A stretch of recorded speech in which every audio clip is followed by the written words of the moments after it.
அருமையானவர்களே, இன்று முக்கியமாக நம்ம ஜெபிக்க போகிறோம். உயரமான இடங்களில் நின்று இந்த கட்டட தொழில் செய்கிறதான அருமை சகோதரர்களுக்காக ஜெபிக்கலாம்.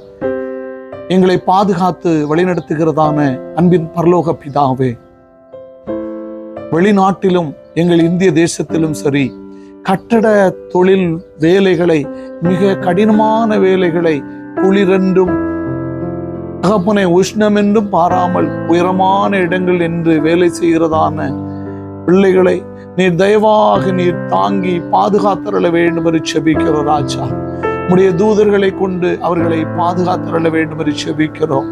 தகப்பனை, ஆபத்து காலங்களில் நீ என்னை நோக்கி கூப்பிடு, நான் உன்னை மகிமைப்படுத்துவேன் என்று சொல்லுகிறதான அப்பனாகிய ஆண்டவரை, நீர் அவர்களை காத்து ரட்சித்து வழிநடத்தி உடைய ஷெட்டையின் மறைவில் வைத்து அவர்களை பாதுகாத்து